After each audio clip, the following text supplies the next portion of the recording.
Hello viewers, I'm Kausalya.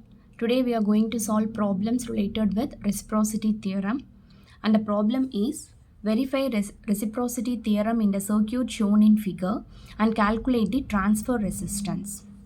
So here we have to verify the reciprocity theorem and we have to find the transfer resistance, right? So here we are having a current source of 10 amps, right? And the output voltage is measured across this 8 ohms, right? So how to calculate the voltage across this 8 ohms? What is the basic formula for V, which is nothing but I into R. So here we know the value of R. Once you know the value of I, then we can easily calculate the voltage across 8 ohms, right? Now the next thing is we are going to find the current that flows through this 8 ohm resistor. So here the current flows like this, and at this node, right, the current divides into 2. So here we have to use our current division rule. So what is the formula? The formula is total current. What is the total current that flows through this? That is 10 amps. So total current into opposite resistance. The resistance that is opposite to this 8 ohm is 2 ohm. So into 2 divided by total resistance is 2 plus 8, that is 10. Right. So here the value of current through 8 ohm resistor is 2 amps. Right. The next thing is voltage across 8 ohm resistor. So the voltage across 8 ohm resistor is nothing but here the current that flows through this 8 ohm is 2. So 2 into 8, that gives 16 volt. Right. So now we have calculated the voltage across 8 ohm resistor by using our step 1. Okay, this is our step 1. That is keeping the circuit as such and finding the values. Next we are proceeding with the step 2. So how to proceed with the step 2? We have to interchange the current source, right? We have to move the current source to a new place and then we have to proceed. So here the thing is, you see, we are modifying the circuit. That is, initially the current source is here. Now I am shifting this current source to this end, right? So once the shifting is done, our circuit gets modified like this. Okay, the rest remains the same. 3 ohm, 2 ohm, 8 ohm, and here comes our 10 amps, right? Now, what will be the output voltage? This is your output voltage, right? So this is your output voltage. What do you mean by this? This voltage is across your 2 ohm resistance, right? So when you know the current that flows through this 2 ohm resistance, we can multiply the current into this 2 ohm and finally we can calculate the voltage across this 2 ohm, right? So here the current through 2 ohm resistor is again calculated by using current division rule, because here is our total current 10 amps. Right, when this 10 amps reaches this node, what happens? It gets divided into 2, right? This current gets divided into 2 like this. So now you may have a question, right? This current will again gets divided at this node, right? Is it possible? No, because you see, this is an open circuit here, right? So a current will never flow through a open circuit. Therefore, what happens to this current? This entire current will flow through this 2 ohm. It won't get further divided, right?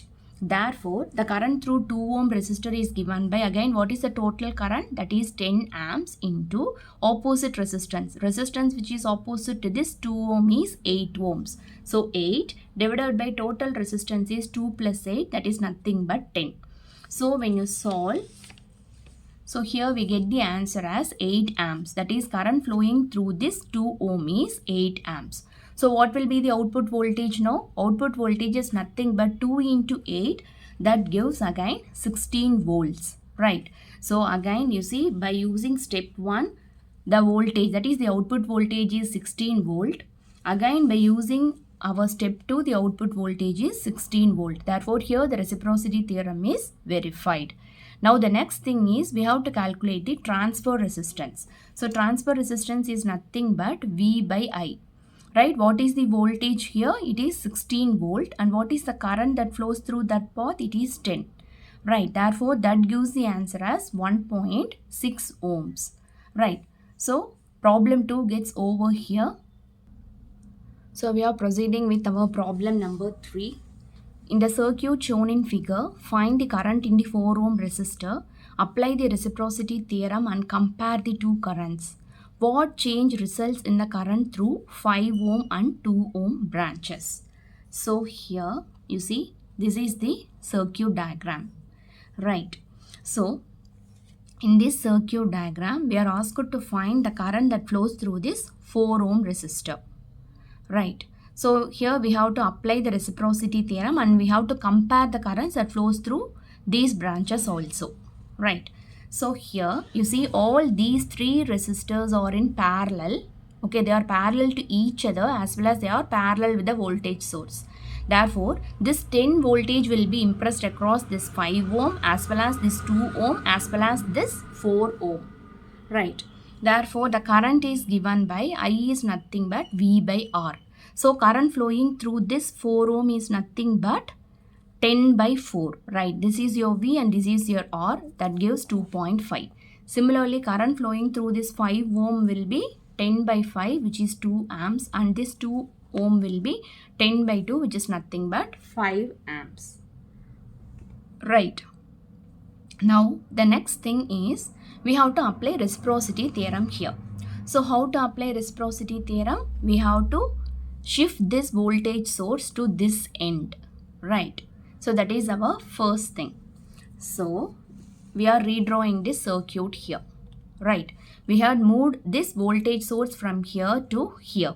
So, whenever a voltage source is removed from the circuit, what happens here? This acts as a short circuit, right? Now again we are going to calculate the current that flows through this 4 ohm, right? So what is the thing here is the basic rule is we have to find the total resistance, right? And then we have to calculate the current. That is the basic thing. But here when you look in the circuit deeply, what happens, you see, the current that starts flowing from this voltage source flow like this, right? It doesn't enter this 2 ohm and 5 ohm, but it flows like this and it gets completed. Okay, the circuit gets closed like this. Why? Can you tell me the reason? Because the current will always select the least resistant path. Okay, here almost the resistance is 0. But whereas in these two cases, here we are having 2 ohm and here we are having 5 ohm. Therefore, the current won't flow through these resistance. So, it directly flows through this and comes like this and it just closes the circuit like this. Therefore, the current that flows through this 4 ohm is again nothing but 10 divided by 4, that gives 2.5 amps. So, in the previous case also the value of I4 is 2.5 amps. Right, therefore here the reciprocity theorem is verified. And again when you look at how to tell the current that flows through this 2 amps and 5 amps, what is the value? The current flowing through this 2 ohm is 0 and this 5 ohm is again 0. Right. Hope I had made you the concept clear here. Because here this is a short circuit. A short circuit is almost said to have negligible resistance or minimal resistance or zero resistance, right? So the current will always select the least resistance path to flow through. So when the current that comes from this 10 voltage, right, it won't enter through this 2 and through this 5 ohm. It directly flows through the short circuit and it will come like this way. It will close the circuit like this, right? Therefore, the current flowing through this 2 ohm is 0 and this 5 ohm is 0. Right. So, here comes the end of our third problem. Here comes the end of this video. If you have any doubt, let me know in the comment section. Thank you.